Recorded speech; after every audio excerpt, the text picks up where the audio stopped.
بسم اللہ الرحمن الرحیم۔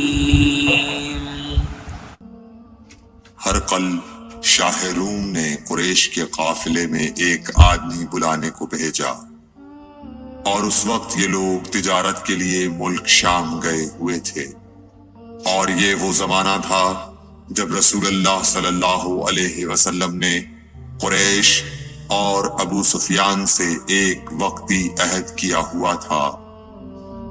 جب ابو سفیان اور دوسرے لوگ ہرقل کے پاس ایلیا پہنچے جہاں ہرقل نے دربار طلب کیا تھا، اس کے گرد روم کے بڑے بڑے لوگ، علماء، وزراء و امراء بیٹھے ہوئے تھے۔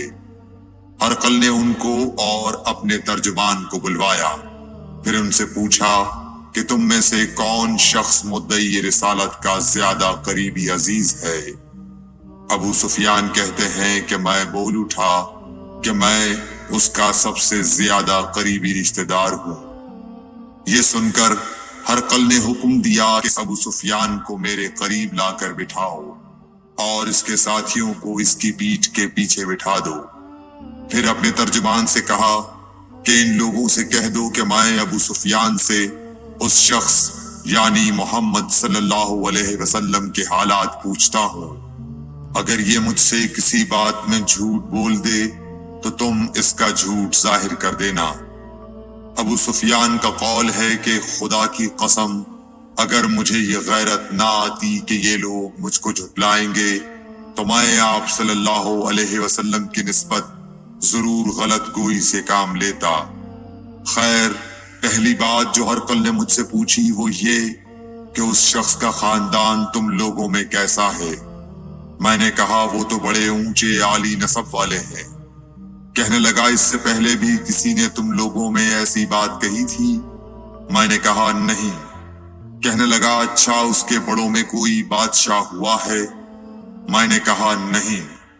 پھر اس نے کہا بڑے لوگوں نے اس کی پیروی اختیار کی ہے یا کمزوروں نے؟ میں نے کہا نہیں، کمزوروں نے۔ پھر کہنے لگا اس کے تابعدار روز بڑھتے جاتے ہیں یا کوئی ساتھی پھر بھی جاتا ہے؟ میں نے کہا نہیں۔ کہنے لگا کیا اپنے اس دعوی نبوت سے پہلے کبھی کسی بھی موقع پر اس نے جھوٹ بولا ہے؟ میں نے کہا نہیں۔ اور اب ہماری اس سے صلح کی ایک مقررہ مدت ٹھہری ہوئی ہے، معلوم نہیں وہ اس میں کیا کرنے والا ہے۔ ابو سفیان کہتے ہیں میں اس بات کے سوا اور کوئی جھوٹ اس گفتگو میں شامل نہ کر سکا۔ ہرقل نے کہا کیا تمہاری اس سے کبھی لڑائی بھی ہوئی ہے؟ ہم نے کہا کہ ہاں۔ بولا پھر تمہاری اور اس کی جنگ کا کیا حال ہوتا ہے؟ میں نے کہا لڑائی ڈول کی طرح ہے، کبھی وہ ہم سے میدان جنگ جیت لیتے ہیں اور کبھی ہم ان سے جیت لیتے ہیں۔ ہرقل نے پوچھا وہ تمہیں کس بات کا حکم دیتا ہے؟ میں نے کہا وہ کہتا ہے کہ صرف ایک اللہ ہی کی عبادت کرو، اس کا کسی کو شریک نہ بناؤ، اور اپنے باپ دادا کی شرک کی باتیں چھوڑ دو، اور ہمیں نماز پڑھنے، سچ بولنے، پرہیزگاری اور صلہ رحمی کا حکم دیتا ہے۔ یہ سب سن کر پھر ہرقل نے اپنے ترجمان سے کہا کہ ابو سفیان سے کہہ دے کہ میں نے تم سے اس کا نسب پوچھا تو تم نے کہا کہ وہ ہم سے عالی نسب ہے، اور پیغمبر اپنی قوم میں عالی نسب ہی بھیجے جایا کرتے ہیں۔ میں نے تم سے پوچھا کہ دعوی نبوت کی یہ بات تمہارے اندر اس سے پہلے کسی اور نے بھی کہی تھی؟ تو تم نے جواب دیا کہ نہیں۔ تب میں نے اپنے دل میں کہا کہ اگر یہ بات اس سے پہلے کسی اور نے کہی ہوتی تو میں سمجھتا کہ اس شخص نے بھی اسی بات کی تقلید کی ہے جو پہلے کہی جا چکی ہے۔ میں نے تم سے پوچھا کہ اس کے بڑوں میں کوئی بادشاہ بھی گزرا ہے تو تم نے کہا کہ نہیں۔ تو میں نے دل میں کہا کہ ان کے بزرگوں میں سے کوئی بادشاہ ہوا ہوگا تو کہہ دوں گا کہ وہ شخص اس بہانے اپنے آباء و اجداد کی بادشاہت اور ان کا ملک دوبارہ حاصل کرنا چاہتا ہے۔ اور میں نے تم سے پوچھا کہ اس بات کے کہنے یعنی پیغمبری کا دعویٰ کرنے سے پہلے تم نے کبھی اس کو دروغ گوئی کا الزام لگایا ہے؟ تم نے کہا کہ نہیں۔ تو میں نے سمجھ لیا کہ جو شخص آدمیوں کے ساتھ دروغ گوئی سے بچے وہ اللہ کے بارے میں کیسے جھوٹی بات کہہ سکتا ہے۔ اور میں نے تم سے پوچھا کہ بڑے لوگ اس پیرو ہوتے ہیں یا کمزور آدمی؟ تم نے کہا کمزوروں نے اس کی اتباع کی ہے۔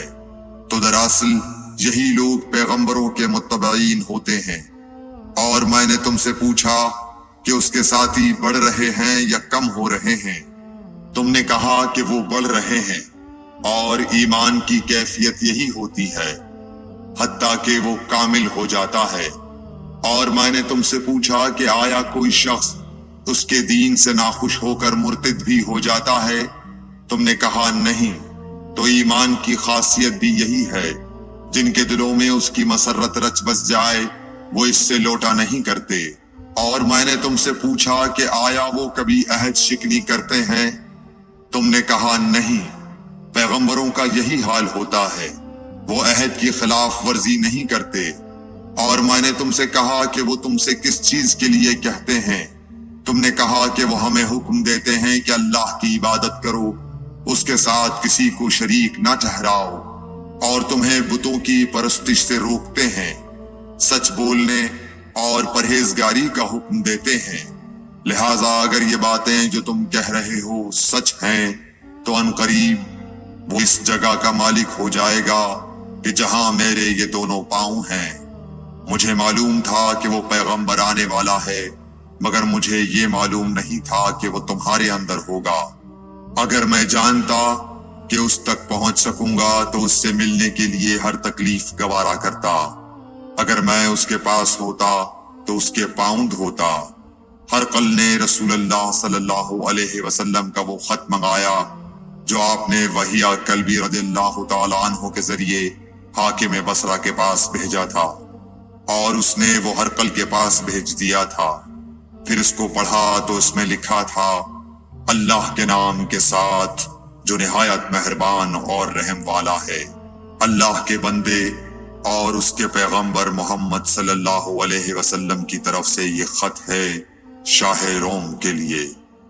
اس شخص پر سلام ہو جو ہدایت کی پیروی کرے۔ اس کے بعد میں آپ کے سامنے دعوت اسلام پیش کرتا ہوں۔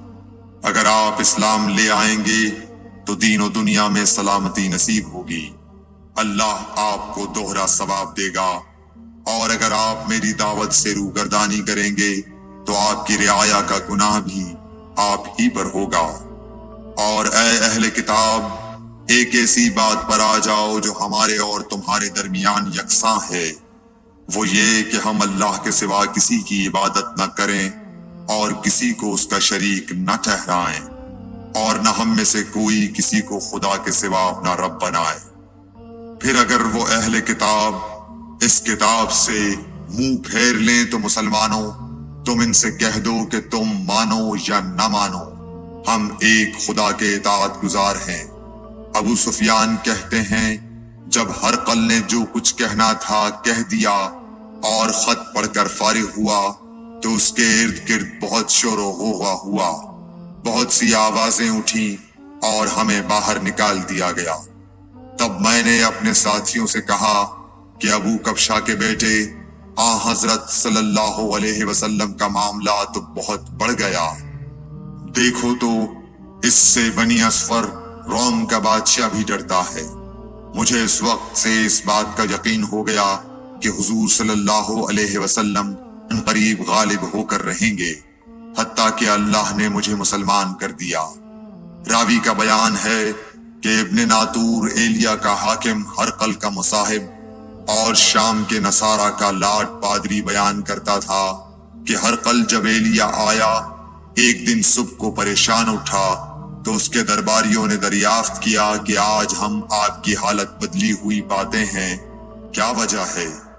ابن ناطور کا بیان ہے کہ ہرقل نجومی تھا، علم نجوم میں وہ پوری مہارت رکھتا تھا۔ اس نے اپنے ہم نشینوں کو بتایا کہ میں نے آج رات ستاروں پر نظر ڈالی تو دیکھا کہ ختنہ کرنے والوں کا بادشاہ ہمارے ملک پر غالب آ گیا ہے۔ بھلا اس زمانے میں کون لوگ ختنہ کرتے ہیں؟ انہوں نے کہا کہ یہود کے سوا کوئی ختنہ نہیں کرتا، سو ان کی وجہ سے پریشان نہ ہو۔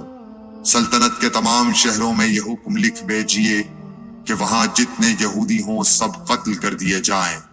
وہ لوگ انہی باتوں میں مشغول تھے کہ ہرقل کے پاس ایک آدمی لایا گیا جسے شاہ غسان نے بھیجا تھا۔ اس نے رسول اللہ صلی اللہ علیہ وسلم بیان کیے۔ جب ہرقل نے سارے حالات سن لیے تو کہا کہ جا کر دیکھو وہ ختنہ کیے ہوئے ہے یا نہیں۔ انہوں نے اسے دیکھا تو بتلایا کہ وہ ختنہ کیا ہوا ہے۔ ہرقل نے جب اس شخص سے عرب کے بارے میں پوچھا تو اس نے بتلایا کہ وہ ختنہ کرتے ہیں۔ تب ہرقل نے کہا کہ یہی محمد صلی اللہ علیہ وسلم اس امت کے بادشاہ ہیں جو پیدا ہو چکے ہیں۔ پھر اس نے اپنے ایک دوست کو رومیہ خط لکھا اور وہ بھی علم نجوم میں ہرقل کی طرح ماہر تھا۔ پھر وہاں سے ہرقل حمص چلا گیا۔ ابھی حمص سے نکلا نہیں تھا کہ اس کے دوست کا خط اس کے جواب میں آ گیا۔ اس کی رائے بھی حضور صلی اللہ علیہ وسلم کے ظہور کے بارے میں ہرقل کے موافق تھی کہ محمد صلی اللہ علیہ وسلم واقعی پیغمبر ہے۔ اس کے بعد ہرقل نے روم کے بڑے آدمیوں کو اپنے حمص کے محل میں طلب کیا اور اس کے حکم سے محل کے دروازے بند کر لیے گئے۔ پھر وہ اپنے خاص محل سے باہر آیا اور کہا، اے روم والو، کیا ہدایت اور کامیابی میں کچھ حصہ تمہارے لیے بھی ہے؟ اگر تم اپنی سلطنت کی بقا چاہتے ہو تو پھر اس نبی صلی اللہ علیہ وسلم کی بیعت کر لو اور مسلمان ہو جاؤ۔ یہ سننا تھا کہ پھر لوگ وحشی گدھوں کی طرح دروازوں کی طرف دوڑے مگر انہیں بند پایا۔ آخر جب ہرقل نے اس بات سے ان کی یہ نفرت دیکھی اور ان کے ایمان لانے سے مایوس ہو گیا تو کہنے لگا کہ ان لوگوں میرے پاس لاؤ۔ جب وہ دوبارہ آئے تو اس نے کہا، میں نے جو بات کہی تھی اس سے تمہاری دینی پختگی کی آزمائش مقصود تھی، سو وہ میں نے دیکھ لی۔ تب یہ بات سن کر وہ سب کے سب اس کے سامنے سجدے میں گر پڑے اور اس سے خوش ہو گئے۔ بالآخر ہرقل کی آخری حالت یہی رہی۔ صحیح بخاری حدیث نمبر 7۔